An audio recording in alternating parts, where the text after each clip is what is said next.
Good morning, everybody. This is the day that the Lord has made, and we are to rejoice and to be glad in it. Happy Hump Day, happy Wednesday to each and every one of you. It is a pleasure, it's a blessing, and in some cases, even a miracle to be able to be here with you on this morning. The fact of the matter is, God didn't have to let it be that way. But I'm so grateful and so excited that He has allowed us another chance to gather in this virtual space together. I want to bid each and every one of you a good morning. If you're watching this live, good morning to you. If you're watching it on replay, I want to say hello to you also. I want to invite you all, as is our custom, to please come on in, get yourself settled, and begin to share this broadcast. I want y'all to do me a huge favor. I want you to tag about 5 people that you are connected to, 5 people that you are in a relationship with, 5 people that perhaps maybe you haven't even talked to in a while, and just tell them to jump into this Wednesday morning devotional. I promise you, we're not going to be here long this morning. If you give me about 15 to 18 minutes, I will be out of your way and we can go ahead and get our Wednesday started. But then also, I want you to go to the comment section, say hello, say good morning. If you're watching on replay, let us know that you're watching there on the replay. But we want to make sure that we have an interactive environment here on this weekly devotional. I'm so grateful for each and every one of you taking time out of your schedule. We have people that watch from all across the country, and we are so appreciative of you taking the time out to be engaged with us and to be blessed. And so again, I want to bid you all a good morning. We are right at 2 minutes and 16 seconds. As soon as the clock strikes 3 minutes, I am going to begin to share with us on today. So while I'm doing this, I want y'all tagging people. I want you to share this broadcast. Let the world know that there is a word about to go forth that I believe is going to encourage and bless somebody. I want to share this with you all just as a precursor to what it is that I want to share this morning. It's not necessarily related, but it somewhat has a correlation. As I was in prayer this morning, and I was beginning to ask God how it is that He wanted me to present what it is that He's given me to present today. And one of the things that interrupted my thought pattern, it completely disrupted my thoughts, was that God said to me, you have to learn to be okay with and content with who you no longer are. Let me say this again. This is not a part of the devotion this morning. I'm giving y'all this part for free.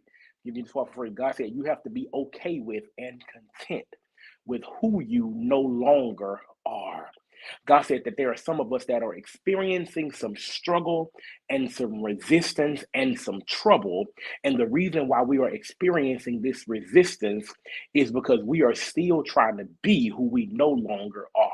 We're still trying to conduct ourselves in a manner in which we no longer can. We're still trying to act in ways that no longer fit with who it is that we have emerged and become. And so God said to me, tell the people, you have to be okay with and you have to be content with who you no longer are. You are somebody different. You are not the same person that you used to be. You don't have the same habits that you used to have. You don't enjoy the same things that you used to enjoy. And watch this. For some of us that do, we can't enjoy them guilt-free any longer. I wish I had some help in virtual space this morning, whether on YouTube or Facebook. I wish I had some help right there. It's not that I can't enjoy what I used to enjoy. I just can't enjoy it guilt-free anymore because now I know what it is that God has called me to do and be. Now I know who it is that God has called me to become. And so now I can't even enjoy stuff guilt-free like I used to because I know what God has called me to. And the last thing that I want to do is get out of line and have to start from scratch. Now that's another story for another day, but we'll revisit that another time. Listen, I want to go back to the book of Exodus today. I want to go to Exodus chapter number 16 because chapter 17. As we were talking, good morning, overseer. God bless you. As we were talking last week, there was something that occurred to me. And that was that I had been talking to you from the perspective of the children of Israel and what they needed and what they wanted and what they were trying to get into. Y'all make sure y'all hitting the share button. Make sure you're tagging some people in this. But there was something in Exodus chapter number 17 that jumped out at me as I was attempting to move forward throughout this journey through the wilderness into the promised land and trying to extract some wisdom from the wilderness. Good morning, Brother Frank. Good morning. Exodus chapter number 17, verse number 2. This jumped out at me. It messed me up, y'all. Watch this. It says, therefore, the people contended or quarreled with Moses and said, give us water that we may drink. So Moses said to them, why do you quarrel or why do you contend with me?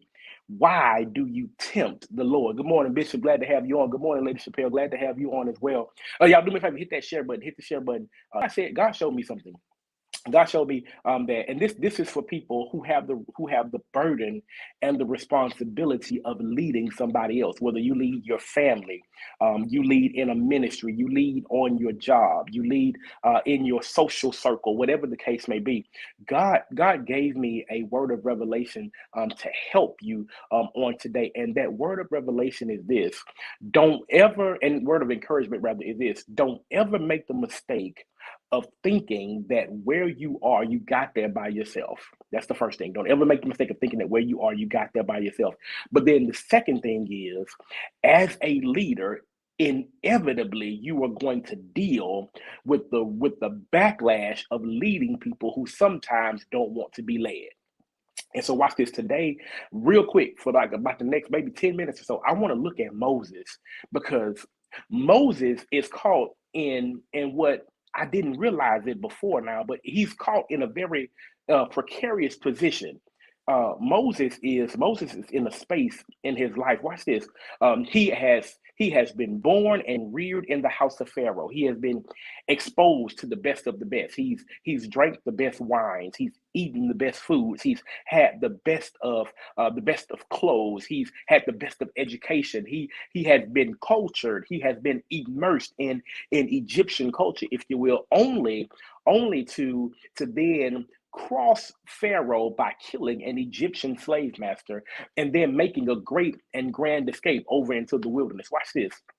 While Moses is there, Moses is in a place where he's putting his life back together. He is a fugitive on the run, knowing that Pharaoh wants his life, but he's putting his life back together. Moses finds a nice young lady. Moses gets married. Moses has some children. He starts a sheep herding business, if you will. And he begins to care for his flocks, and all the while, he is attempting to do whatever it is that he can to put his past behind him, never to return to it again. He has settled in where he is on the backside of the desert. He has settled in to this new life. He settled in to this new role. He settled into this new mode of thinking. And it's amazing how it is that once he settles in, once he gets to a place where he's got his life together, once he gets to the place where he is content, then all of a sudden he starts hearing this voice calling to him from the mountain. It's amazing. It's amazing how it is that God is so strategic with us. Are y'all sharing this? It's amazing how God is so strategic with us, that just when we get to a place where we feel as if we're comfortable, just when we get to a place where we feel as if we have achieved contentment, when we get to a place where we feel like everything is cool, and I'm in my zone. I'm in a sweet spot. Ain't nothing rocking, ain't nothing rolling. I'm good where I'm at. That's when God decides to have a conversation with us. The Bible says that God calls out unto Moses and he tells him, I want you to go back to the place that you came from. I want you to go back into Egypt and tell Pharaoh to let my people go. He calls him, if you will, to liberate a people who unbeknownst to Moses are not quite ready for liberation. I got to talk to somebody right there. I got to drop this in parenthetically, because there is somebody that's listening to me right now. God has called you to lead people into freedom who are content with bondage. Let me get this to you again. God has called, I'm talking to you. I'm talking to you. God has called you to lead a people into freedom who are content with bondage. Here is the issue. The problem is they are content with bondage. They just don't know it.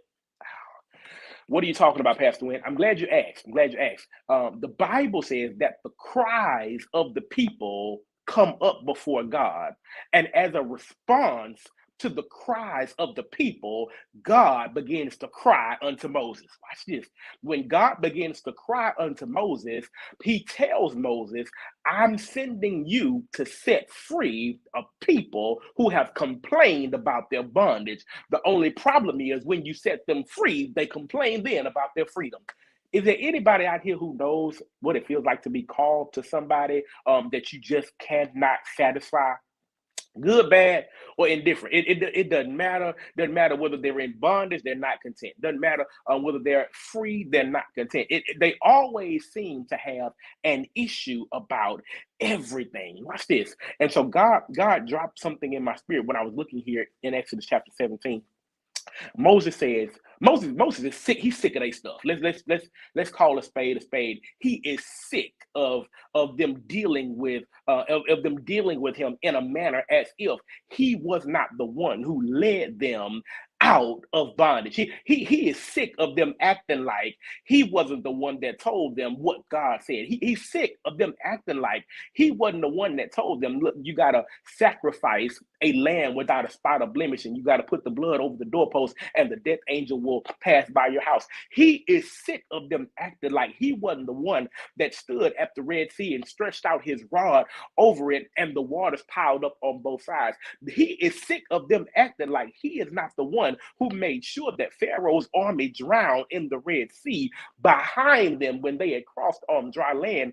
And Moses finally says, what y'all bothering me for? Don't miss this. They are complaining. They are complaining. Just a chapter. We talked about this last week. Just one chapter ago, they were complaining that they didn't have food to eat, although they had herds and flocks and cattle. They were complaining that they didn't have food, and now they are complaining that they don't have water. And the Bible says that Moses finally asks, "Why are you quarreling with me? What is your real issue? And then why is it that you test God?"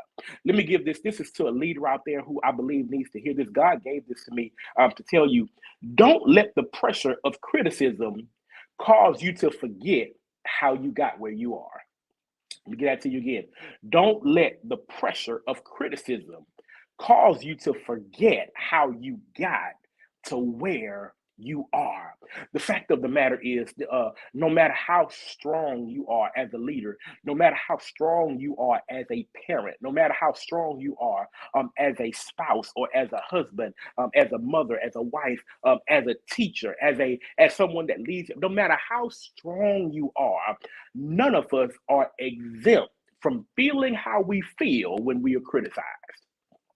I have something that I would always tell the people that God has allowed me and blessed me to be able to pastor, and that is, you can question my method, but don't ever question my heart. Don't ever question my heart. You can question why I did something the way I did it, but don't ever question what it is that I did, because what it is that I've done has come directly from the mouth and the heart of God. It's what God called me for. Watch this. It's getting ready to get real good right here. And so you can question my how, but don't ever question my why, because my why is what it is that God said to do. Now watch this. Here it is.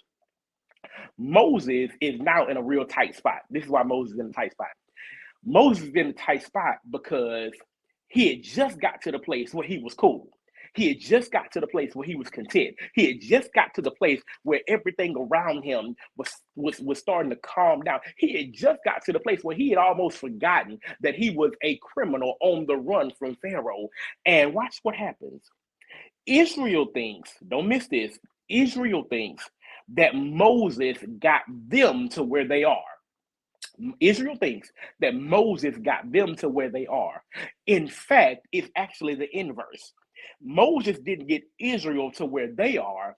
Israel got Moses to where he is. Watch this. Here it is. Let me make it clear for you. Israel is complaining and saying, Moses, you brought us out here in the wilderness to die. That's what Israel is saying to Moses. They're saying, you brought us out here as if there weren't any graves in Egypt. You brought us out here and we don't have food. You brought us out here and we don't have water. You brought us out here and we don't have the amenities that we had in Egypt. But the fact of the matter is, it is not Moses' fault that they are in the wilderness. It's Israel's fault that Moses is where he is. Watch this. Moses was minding his business. This ain't for everybody. I'm talking to somebody right now who is dealing with the pressure of leadership and the pressure of life, and you almost want to quit. Watch this. The fact of the matter is, I am not where I'm at because I chose this. I am where I am because it chose me. God, help me.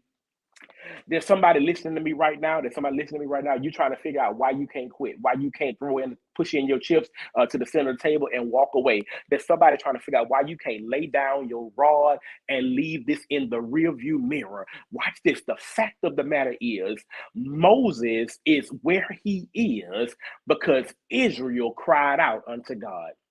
There's somebody that's listening to this right now. You were in a nice spot. You had your career path all picked out. You knew what it is that you wanted to be. You knew what it is that you wanted to do. But there was somebody that needed you. There was somebody that was praying unto God that he would give them a way out. There was somebody that was praying out and crying out to God, saying, God, I need you to give me some direction. There was somebody that was crying out to God, saying, God, I need you to give me some relief. There's somebody that was crying out to God, God, I need you to give me some guidance. God, I need you to give me a covering. God, I need you to give me somebody that can help me make sense of what it is that I'm dealing with. God, I'm tired of being oppressed. I'm tired of living like I was living. I'm tired of experiencing what I was experiencing. I need you to do something to help me out of the spot that I'm in. And because they prayed, God disrupted your life. I wish I had hope. God disrupted your whole life because somebody else prayed and needed help. It's amazing. It's amazing how it is. It's amazing how it is that people will allow you to lead them and then critique your leadership as if, watch this, they had a plan to get themselves out. Bishop, I'm so glad you're here. I'm so glad you're here because watch this. There's some people that will pray and ask God, God, send me a leader. God, I need you to send me a covering. God, I need you to send me somebody that can lead me out of this bondage, lead me out of this slavery, lead me out of this situation. And then when you lead them out, they look at you and have the audacity to critique you as if they had a plan to get themselves out. If you could have got yourself out, God didn't have to interrupt me where I was. If you could have did this on your own, God could have left me where I was. If you could have made a way of escape for yourself, God could have left me in Midian with my wife and my children. If you could have did this on your own, I could have went ahead and been what it is that I always wanted to be and what it is that I always prayed to be. But because you had the audacity to cry out unto God and say you want something different, God interrupted my life. He snatched me away from what it is that I was doing and who it is that I was becoming and where it is that I was comfortable. And he put me face to face with the man that wanted me dead. He pulled me away from where I was and he put me back in the situation that I ran like hell to get out of. He snatched me away from where I was and put me in a place where I got to stand toe to toe with the leader of a nation. He pulled me away from where I was and put me in a spot where I had to trust him even when I couldn't see him or trace him. I wish I was talking to somebody this morning that understands what it feels like to be snatched away from where you are and what you're doing simply because somebody else prayed about it. When I need you to understand that you as a leader, you as a person that has been called by God, you as a person who has had your life interrupted by what it is that God has designed and desired, I need you to understand that when things are not going according to the plan, the first thing that people want to do is criticize the planner. I need you to understand that. And I'm almost done. I'm almost done. I need you to understand that when things are not going according to the plan, the first thing that people do is critique and criticize the planner. Hear this, hear this. And I share that with you because I need you to understand that criticism is par for the course. Criticism, it comes with the territory. Criticism is part of what it is that you signed up for. But the fact of the matter is, I need you to get to a place where you are able to lead while ignoring the criticism. Here is why. Here is why. Because criticism, if you're not careful, will make you rethink what you know you heard God say. I'm talking to somebody. Listen, you can pray like Paul, and you can sing like Silas, and you can preach like John, but I don't care who or what you got going on. You are human just like everybody else. And the more criticism you receive, the more apt you are to rethink what you know you heard God say. And I'm here today to tell you, watch this. I hope this blesses somebody. The voices of the critics are always going to be louder than the voices of the supporters. You got to lead anyway. You got to lead anyway. You got to lead anyway. The voices of the critics are always going to be louder than the voices of the supporters. You have got to lead anyway. This is the reason why. Because people are depending on you to get them where God ordained them to be. I'm talking to a mother out there that you fed up with your child. They it's like they can't get right. The more you pray, the more you cry, the more you fast, the more you try to love on them, the more you try to provide for them, the more you try to do what's necessary, the more they feel like they want to do what they want to do. I'm talking to a father out there who's getting up, hitting it every day, and it seems like the harder you work, the less you have. I'm talking to a pastor out there. It seems like the more you pray and the more you preach, the less people are interested, and the more people want to look at your job and feel like they can do it as well. I'm talking to somebody out there who is struggling with the weight and the burden of leadership. I want you to understand that the voice of the critics is always going to be louder than the voice of the supporters. But guess what? You got to lead anyway. You got to lead anyway because you are not accountable to the critics. You are accountable to the creator. I wish I had somebody that could put that. I need you to drop that. I need you to drop that in the comments real quick. You are not accountable to the critics. You are accountable to the creator. You have got to work, watch this, as unto the Lord. You're not working for the people criticizing you. You're not working for the people who saying your plan isn't good enough. You're not working for the people who have something to say about where it is that you're. You are working for the creator, because at the end of the day, when you get your progress report, at the end of the day, when you debrief, you are not debriefing with the critics. You are debriefing with the creator. And he is going to ask you, not only, this is for leaders, he's not only going to ask you, what did you do with my son Jesus? He's going to ask you, what did you do with the responsibility I gave you? What did you do with the people that I told you to lead? Did you listen to the voice of the critics, or did you follow the plan of the creator? I know I gotta wrap this up, y'all. I gotta wrap this up, but I gotta say this because I feel you. I feel you. This is for somebody right now who, if the truth be told, you're in the place where Moses is. You're like, why? What y'all bothering me for? Why are you quarreling with me? Why are you upset with me because of where we are? Because watch this, I was good where I was. Let me can we be real quick? I'm gonna give y'all this mini testimony, and then we're gonna wrap this up. There's somebody that's listening to me right now who finds yourself in a place where you wish you could do something else. There's somebody right now, you find yourself in a place where you wish you could go somewhere else. You wish you could go back to where you were. You wish you could go back to what you were doing. You are, if we're honest about it, you're a little bit upset about the fact that God interrupted your life to send you to people who feel like they can't do anything but critique where you are. God said that I've called you to the place that you're in because you are the only one equipped for this leg of the journey. Don't ever listen. Don't get it twisted. Don't get it twisted. Don't think that you're the greatest. Don't think that you're the best. Don't think that there's nobody else that can do what God needs to be done. But God said that you are the person for this leg of the journey.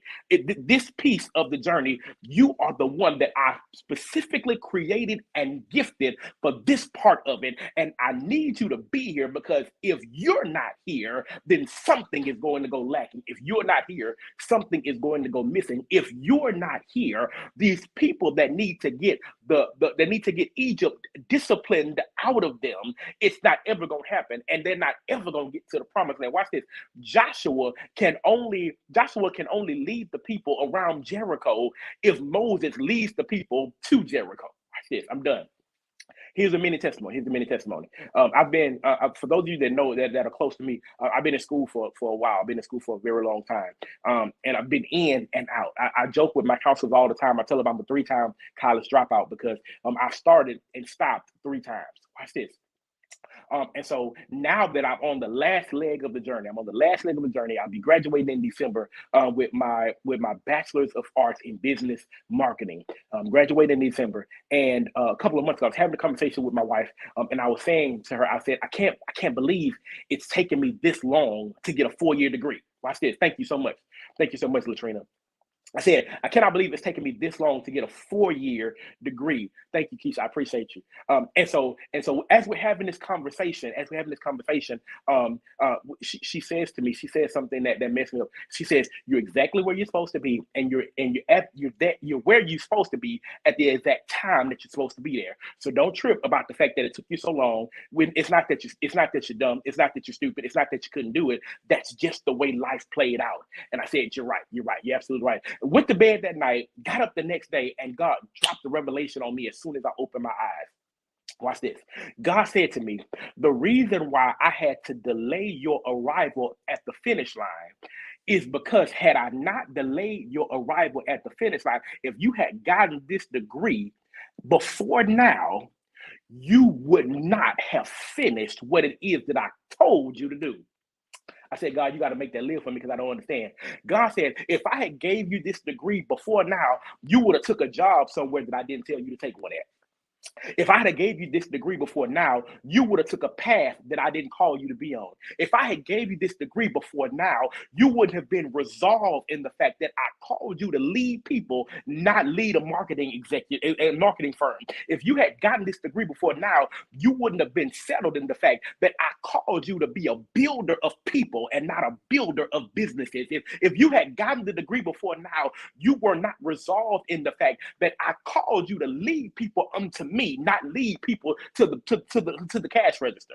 And so I couldn't understand it at the time, but God helped me to understand that even though I didn't like the time span, even though I didn't like the time frame, I didn't like the fact that I was torn away from what I wanted to do, and I was torn away from where I wanted to be, and I was torn away from the life that I had planned for myself. I didn't like it. And I said, on top of all that, God, you take me away from this to send me to a people who show up when they get ready and who don't show up when they get ready. You send me to a people who can sit back and critique and complain about everything that's done, but never has any suggestions about how we need to get to where it is that we're going. I don't know who it is that I'm talking to today, but God said, "Don't you dare despise my assignment or my timing, because my assignment and my timing will cause you to land in the spot that I told you to be in at the time I told you to be there." I'm done. I got to wrap this up. But before I go, I need you to know, again, this is for leaders.